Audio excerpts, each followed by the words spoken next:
यदि इस बार लॉकडाउन लगता है तो हम लोग तो मर जाएंगे। क्यों? वो बेबस हो चुका है अगली लॉकडाउन में। जो भी उसके पास 10-5 रुपया था वो बिंदास खा चुका है घर में डट के रह के। अब वो रह नहीं सकता है, उसके पास कोई उपाय नहीं बचा है। आप लॉकडाउन लगाएंगे तो वो बेरोजगार तो है ही, रोजगार के लिए शहर निकले हैं, वो तो मर ही जाएगा। नाम है आपका? दिनेश प्रसाद झा। आप यहाँ के पंडित जी हैं? हाँ। कितने सालों से पूजा करा रहे हैं? हम 35-40 साल से पूरा करा रहे हैं। 35 साल से पूजा करा रहे हैं। पिछले साल और इस साल दोनों साल कोरोना की वजह से यहाँ का पूजा पाठ कम हो गया है। इसके बारे में क्या कहेंगे? इसके बारे में यही कहेंगे कि हम लोग बड़ा परहेजी चलते हैं और बड़ा परहेज से माँ का उपासना करते हैं। हम लोग बचे और उन्हीं की कृपा से हम लोग चल भी रहे हैं और कोरोना से माँ से विनती करते रहते हैं कि कोरोना खत्म जितना जल्दी। अभी भी संकल्प किए हैं कोरोना समाप्ति का, माँ के थ्रू, माँ की कृपा से, माँ के आशीर्वाद से सब काम होता है। माँ हम लोग मत करते हैं और उनका सेवा करते हैं। आप लोग पूजा करते हैं तो उसमें प्रार्थना कर रहे हैं कि कोविड-19 का कोरोना खत्म हो जाए। जी एकदम खत्म हो जाए। खत्म होना है, हर हाल में खत्म होना है। ये आपका विश्वास है? हाँ, हमको माँ पर विश्वास है और अपने आप पर दृढ़ है। इसलिए हम हमेशा यही चाहते हैं कि सब समाप्त हो जाए। अच्छा पंडित जी, लोगों को क्या कहना चाहेंगे आप कोरोना से बचने के लिए? क्या उनको सलाह देना चाहेंगे? सलाह यही देना चाहेंगे कि वो अपने घर में रहे और घर से ही भगवती का आह्वान करे।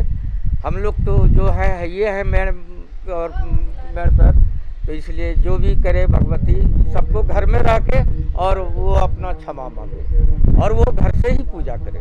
क्या नाम है भैया आपका? समीर रंजन। क्या करते हैं आप? मैं अभी स्टूडेंट हूँ।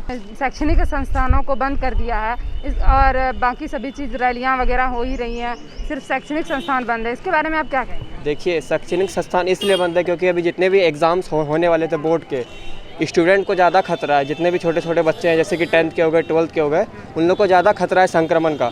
हम लोग जैसे कि अभी रैलियाँ चल रही है क्योंकि कुछ टाइम बाद इलेक्शन भी है बिहार में, तो इसलिए रैलियाँ चल रही है। लेकिन सरकार इसके लिए कल जैसे कि यूपी के सरकार ने अभी लॉकडाउन लगने वाली है कल से, में भी हो सकता है बिहार में भी लगेगी। देखिए अब आगे देखते हैं क्या होता है। शैक्षणिक संस्थान बंद होने के बाद पिछले साल भी बंद होके बच्चों की पढ़ाइयों पे इतना असर पड़ा है। पढ़ाई पे बहुत असर पड़ रहा है क्योंकि ये ऑनलाइन एग्जाम में बच्चों को कुछ नहीं समझ आता। हम खुद एक स्टूडेंट है और मुझे बिल्कुल नहीं समझ आता ऑनलाइन एग्जाम।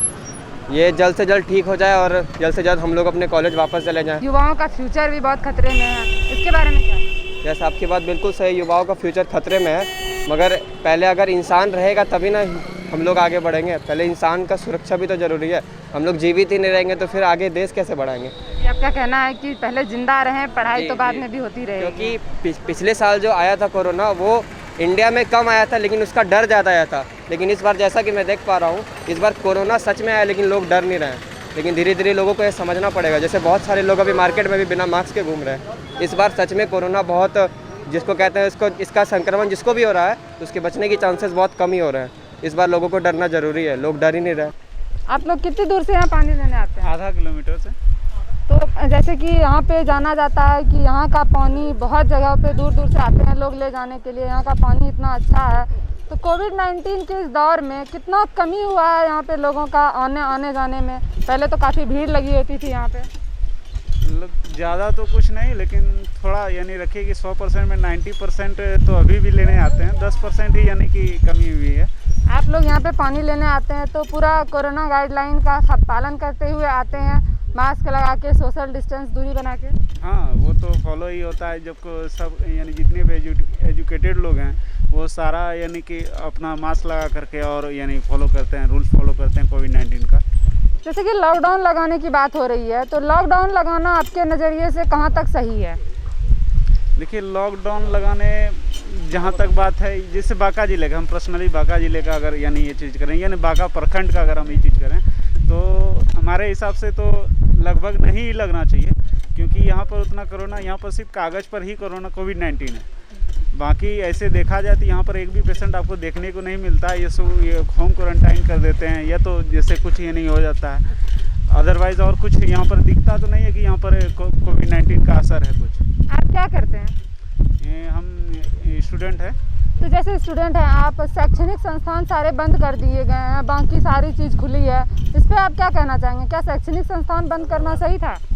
नहीं, शैक्षणिक संस्थान तो नहीं, थोड़ा ये कोविड-19 का रूल पालन करते हुए ही यानी कि चालू रखना चाहिए था थोड़ा सा। यानी ये सरकार की कमी है कि जो हमारे यानी कोई भी चीज़ का अगर यानी कोविड-19 यानी शिक्षा संस्था बंद कर देते हैं, ये चीज़ गलत। कोरोना के काल में, इस कोविड-19 के काल में आप देख सकते हैं कि ये पूरा जगह वीरान हो पड़ा है।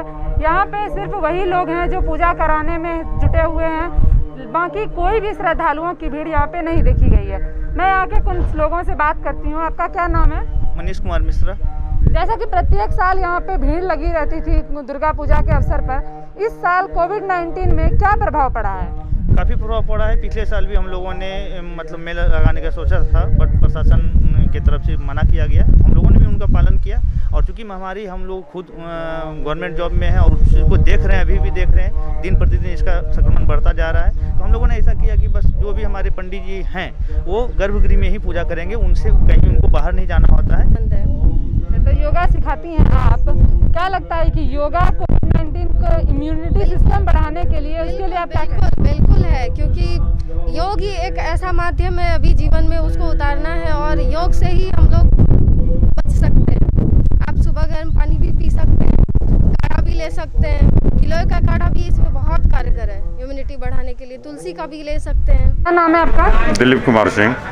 आपके यहाँ पे कोरोना गाइडलाइंस का कितना पालन किया जा रहा है? 80 to 100, मिनिमम 80%।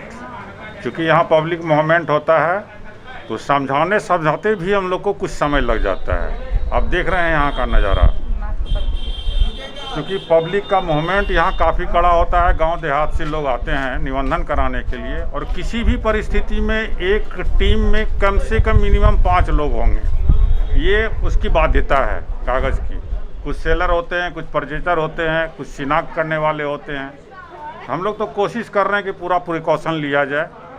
फुल्ली हम लोग सैनिटाइज कर लेते हैं लोगों को अपने स्तर से।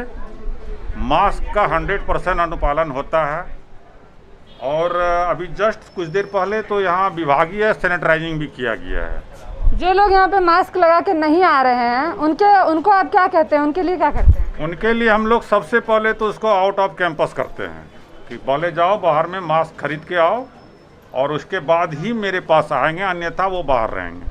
हमारे साथ मौजूद हैं बांका के जाने माने वकील। आइए इनसे बात करते हैं और जानते हैं कि कोरोना पर इनकी क्या राय है। क्या नाम है आपका? मेरा नाम है विष्णुदेव प्रसाद यादव जी। तो सर, कोरोना का जो काल चल रहा है, इसमें आप लोगों का कार्य का काम कैसा चल रहा है? आप लोग कैसे काम कर रहे हैं इस कोरोना के दौर में?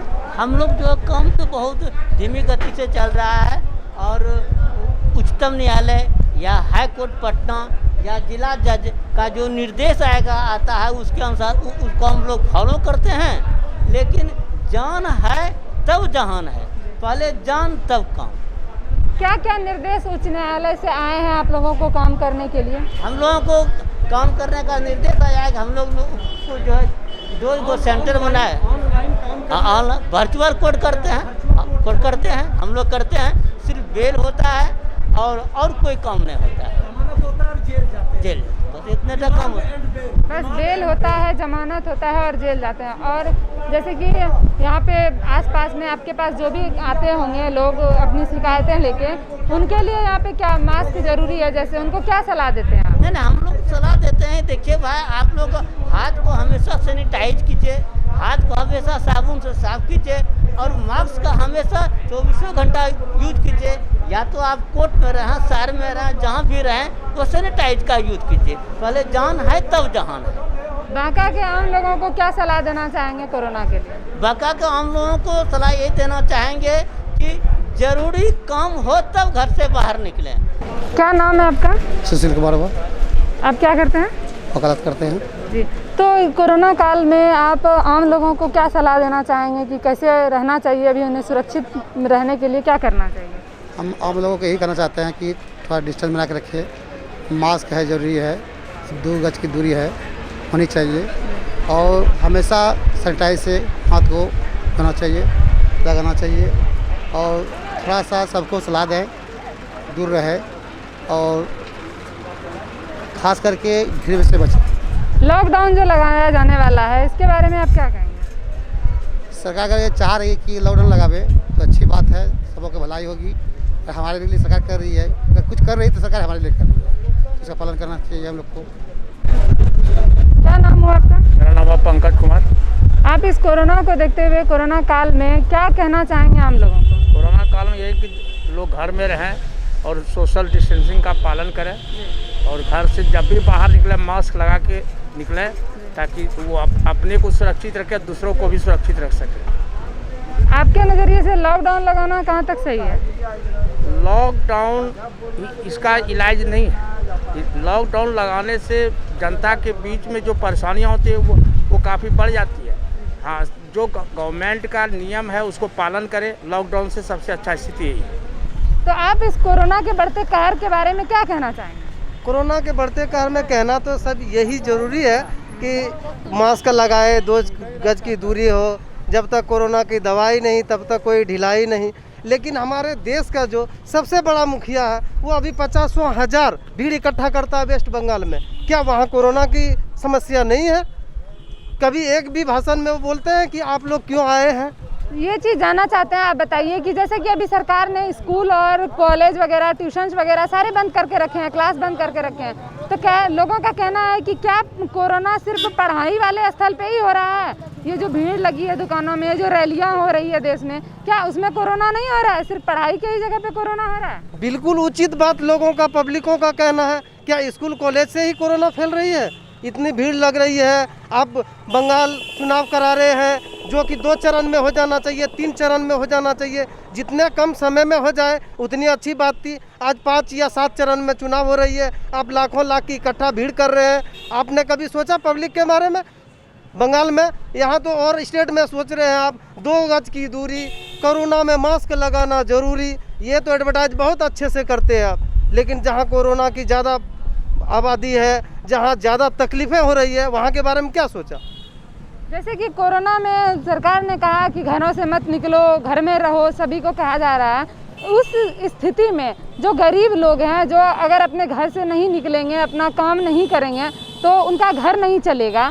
और सरकार की तरफ से बहुत ऐसे लोग हैं जिनको सारी सुविधा नहीं मिल रही है, उनके लिए आप क्या कहेंगे? उनके लिए सही बात यही है, गरीबों को कौन देखने वाला है? अभी ये साहब कोई ऐसा मतलब थोड़ा लो कैटेगरी का जाएगा, मास्क नहीं रहेगा, 4 डंडा मार देगा, 200 रुपया फाइन कर देगा। एक अच्छे घर की व्यक्ति अगर वो एक स्टाइल से भी जा रहा है, मास्क नहीं भी लगाया है, गाड़ी में वो 4 जन के जगह 8 जन बैठा है, तो साहब कुछ नहीं बोलेंगे।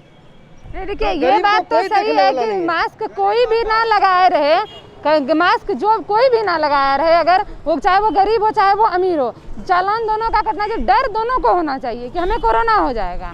लेकिन ऐसा नहीं है कि सिर्फ अमीरों को नहीं होगा, जिनके पास पैसे उनको कोरोना नहीं होगा, गरीबों को ही होगा, ऐसा तो कोई जरूरी नहीं है। नहीं, आपने जो सवाल किया गरीब की बात जहाँ बोल दी है ना, इसीलिए मैंने इस तरह का जवाब दिया। गरीब और अमीर बीमारी किसी को देखता नहीं है, ये बिल्कुल सही बात है। लेकिन परेशानियाँ जो है ना, गरीब को झेलना पड़ता है। आप बोले घर में रहो, घर में तो गरीब डर से भी डटे रहेंगे, लेकिन वो उसकी रोजी रोटी कहाँ से चलेगा?